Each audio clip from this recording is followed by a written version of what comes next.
जाने राम जब अपने पुत्र लव और कुश से मिले तो क्या हुआ था। आइए जानते हैं लव और कुश के बारे में। लव कुश कौन थे? राम जब लव कुश से मिले तो क्या हुआ था और राम जी लव कुश से कैसे मिले, आज हम इस लेख में पूरी जानकारी देंगे। जानेंगे अपने पुत्रों से मिलने पर क्यों हुए थे राम जी क्रोधित हुए।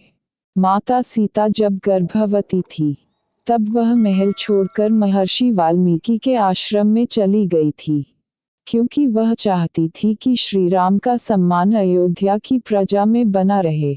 सीता गर्भवती थी फिर भी उन्होंने महल को त्याग दिया, तपोवन चली गई थी। कुछ समय पश्चात सीता ने 2 जुड़वा बच्चों को जन्म दिया, जिनका नाम लव और कुश रखा। लव कुश राम जी के पुत्र थे। लव और कुश की पढ़ाई लिखाई वाल्मीकि जी के आश्रम में ही हुई थी। महर्षि वाल्मीकि के आश्रम में ही रहकर लव और कुश विभिन्न कलाओं में निपुण हो गए। लव और कुश को रामायण का ज्ञान भी महर्षि वाल्मीकि ने दिया था, परंतु लव कुश को यह ज्ञात नहीं था कि श्री राम उनके पिता हैं। एक बार राम के छोटे भाई भरत और प्रिय भक्त हनुमान जी को लव कुश के हाथों हार का सामना करना पड़ा था। जब यह बात श्री राम को पता चली, राम जी स्वयं महर्षि वाल्मीकि के आश्रम गए।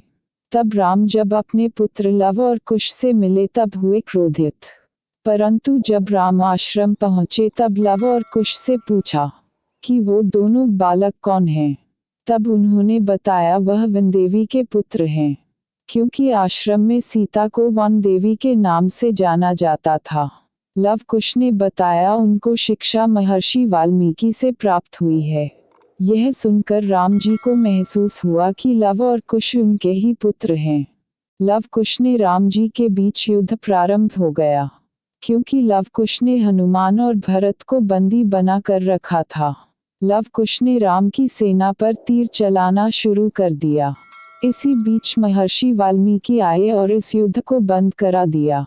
महर्षि वाल्मीकि जी ने लव कुश से कहा राम जी वास्तव में आपके पिता हैं।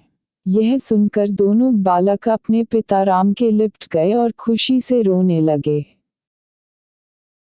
दोस्तों, अगर आपको वीडियो पसंद आए तो सब्सक्राइब जरूर करें, ताकि हम रोज आपके लिए ऐसी ही धार्मिक वीडियो बनाते रहे। जय सिया राम।